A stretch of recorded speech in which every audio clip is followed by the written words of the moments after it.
Welcome to ஜோதிமா சமையல். நம்ம இப்போ செய்ய போகிறது வெண்பொங்கல் தக்காளி போட்டு பருப்பு தாளிக்க போகிறோம்.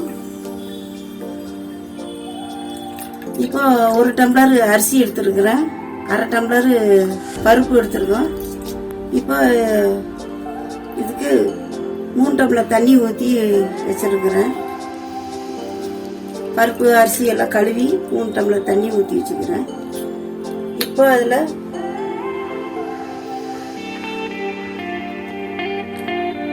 ஒரு துண்டு பெருங்காயம் போட்டுக்கணும். தேவையான உப்பு கொஞ்சம் போட்டுக்கணும்.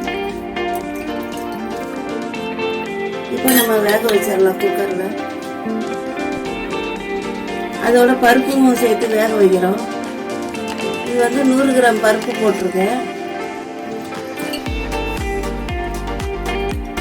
இது வேக வச்சோன்னா நம்ம அப்புறமா தாளிக்கலாம். இப்போ நம்ம வேக வச்சிடலாம். குக்கரில் 2 டம்ளர் தண்ணி ஊற்றி இந்த இதை போட்டுடணும். போட்டுட்டு இதுக்கு மேலே இந்த பொங்கல் கழுவி வச்சிருக்கிறதே அதில் வச்சிடணும். வச்சுட்டு இதுக்கு மேலே பருப்பு போட்டு மூடி போட்டு வேகணும்.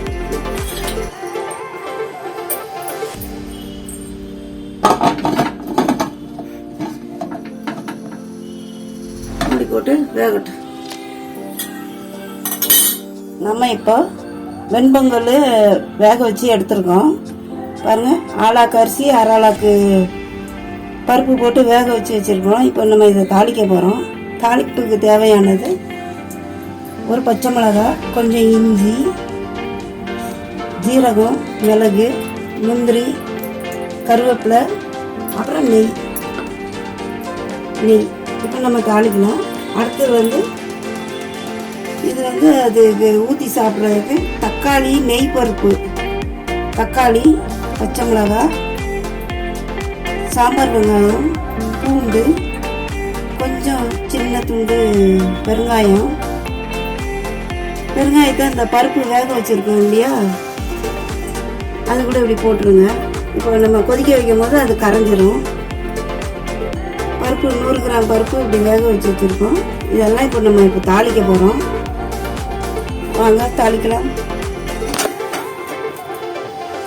நம்ம இந்த 1 ஆளாக்கு அரிசி, 1/2 ஆளாக்கு பருப்பு, பெருங்காயம், உப்பு எல்லாம் போட்டு வேக வச்சிருக்கோம். இதை இப்போ நம்ம தாளிக்க போகிறோம்.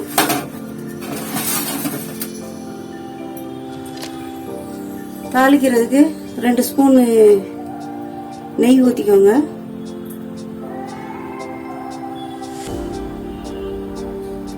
நிறைய நெய் பிடிச்சிருந்தா நிறையா ஊற்றிக்கோங்க. இல்லைன்னா ஒரு அளவாக 2 ஸ்பூன் 3 ஸ்பூன் ஊற்றிக்கோங்க. நிறையா சுவை பிடிச்சிருந்தா நிறையா ஊற்றி கூட சாப்பிடலாம், ஒன்றும் தப்பு இல்லை. நான் இப்போ 2 ஸ்பூன் ஊற்றிருக்கேன். இப்போ தாளிக்கலாம். ஃபஸ்ட்டு மிளகு போட்டுக்கோங்க, ஜீரகம், அடுத்தது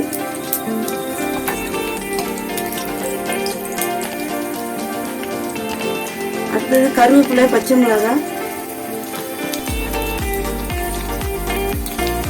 அடுத்தது இஞ்சி,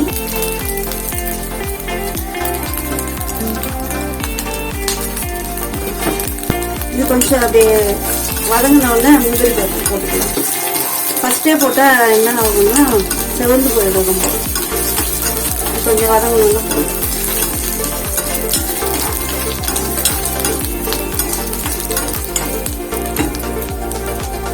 கொஞ்சம் வதங்கிடுச்சு. நம்ம இந்த முந்திரியை போட்டு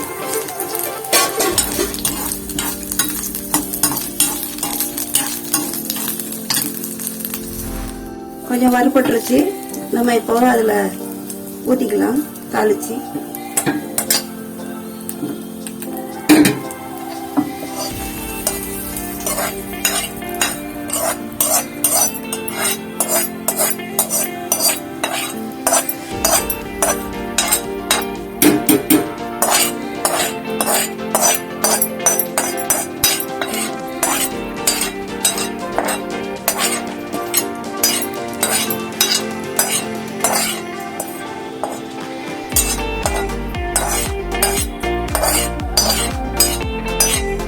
இப்போ நம்ம பொங்கல் தாளிச்சாச்சு.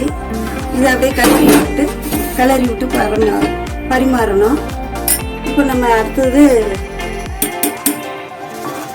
நம்ம பருப்பு தக்காளி நெய் பருப்பு தாளிச்சிக்கலாம்.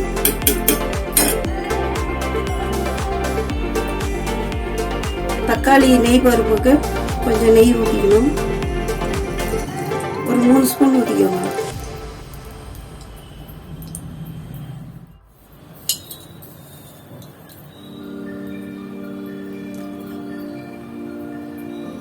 கொஞ்சம் கடுகு உளுந்து பருப்பு போட்டுக்கோங்க.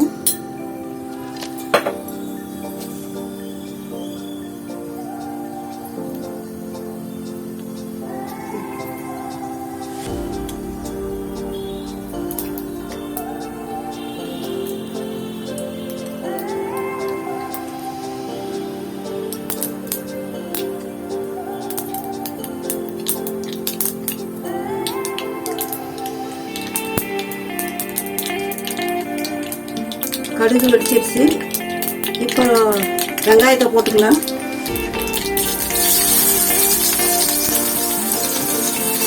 வெங்காயம் போட்டதுக்கப்புறம் பூண்டு போட்டுக்கலாம். அடுத்தது பச்சை மிளகாய் போட்டுக்கலாம்.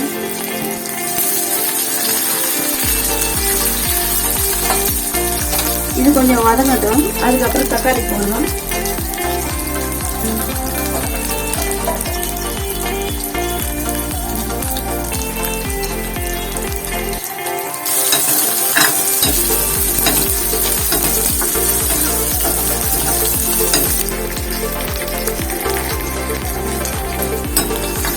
இப்போ வெங்காயம் கொஞ்சம் வதங்கிடுச்சு. இப்போ தக்காளி போட்டுக்கலாம்.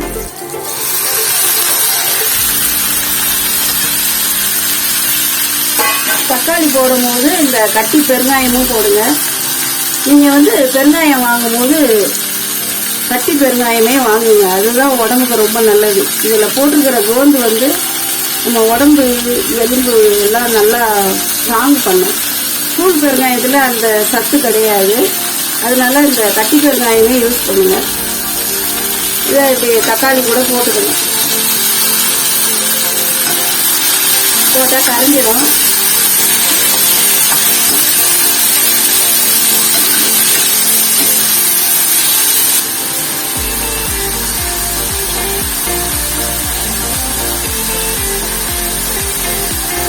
கொஞ்சம் மஞ்சள் தூள் போட்டுக்கோங்க.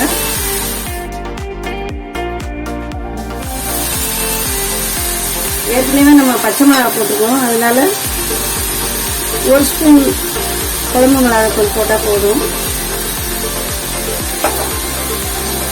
அப்புறம் இதுக்கு தேவையான உப்பு போடணும். தேவையான உப்பு.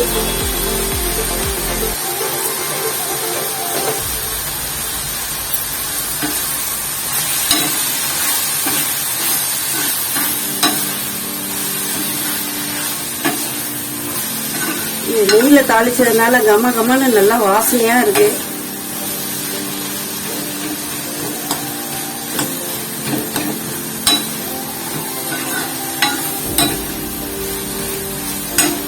இது கொஞ்சம் நல்லா வதங்கினா பருப்பு எடுத்து போடணும். இந்த பருப்பு நெய் தக்காளி பூரி, சப்பாத்தி, இட்லி, தோசை கூட தொட்டு சாப்பிட்டா ரொம்ப நல்லா இருக்கும்.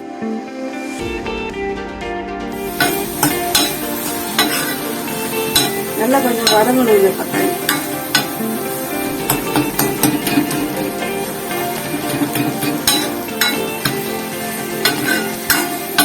ரொம்ப சுவையா இருக்கும். நீங்களும் செஞ்சு பாருங்க. உங்களுக்கும் பிடிக்கும் இந்த ரெசிபி.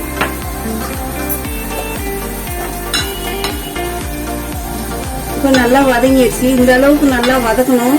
அப்பதான் இந்த பருப்பு நெய் தக்காளி நல்லா டேஸ்டா இருக்கும். நல்லா வதங்கணும். இப்போ நம்ம இந்த பருப்பு எடுத்து போடணும். வேக வச்ச பருப்பை இதில் போடணும்.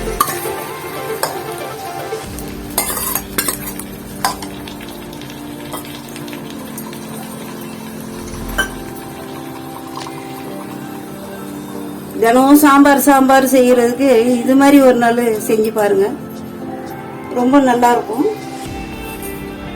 சாப்பாடுக்கு டிஃபன் ஐட்டம் எல்லாத்துக்குமே ரொம்ப ருசியா இருக்கும் தொட்டு சாப்பிட. குழந்தைங்களும் விரும்பி சாப்பிடுவாங்க. இது பருப்புல செய்யறதுனால நல்லா டேஸ்ட். இதே மாதிரி சிறுபருப்புலையும் செய்யலாம். இந்த மாதிரி சிறுபருப்பை வந்து லேசா வறுத்துக்கிட்டு வேக வச்சு இந்த மாதிரி நெய் தக்காளி பருப்பு செய்யலாம்.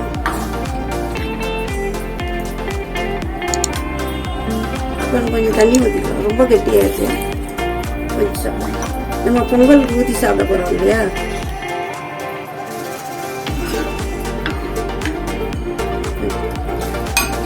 நல்லா கொதி வரட்டும். ஒரு 2 நிமிஷம் நல்லா கொதிச்சதுக்கு அப்புறம் இறக்கிடலாம்.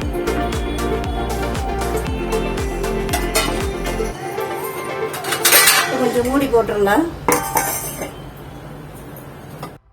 A few moments later. நம்ம இப்போ திறந்து பார்க்கலாம், ரெடி ஆயிடுச்சான்னு பார்க்கலாம். நல்லா கொதிச்சு வருது. அதில் போட்டிருக்கிற பூண்டு தக்காளி எல்லாம் நல்லா வெந்துருச்சு.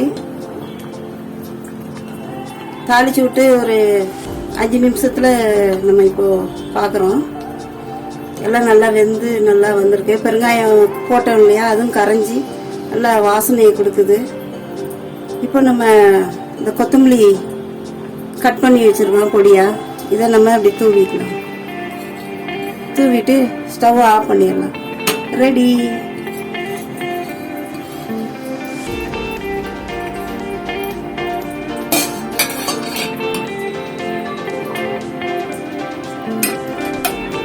பொங்கல்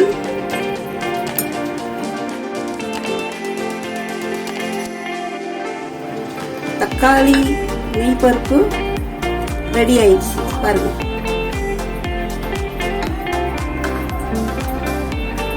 சூப்பரா இருக்கும் இது இந்த பொங்கல்ல. இப்ப இந்த பொங்கலை தாளிச்சு விட்டுருக்கோம் இல்லையா, அப்படியே கிளறி விட்டுக்கலாம். கிளறி அப்படியே சாப்பிட வைக்கலாம். நீங்களும் செஞ்சு பாருங்க, உங்களுக்கும் ரொம்ப பிடிக்கும். இந்த பொங்கலும் இந்த தக்காளி நெய் பருப்பு ரொம்ப பிடிக்கும்.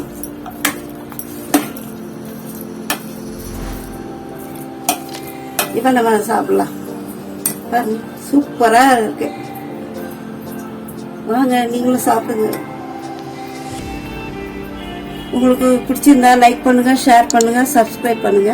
தேங்க்யூ ஃபார் வாட்சிங்.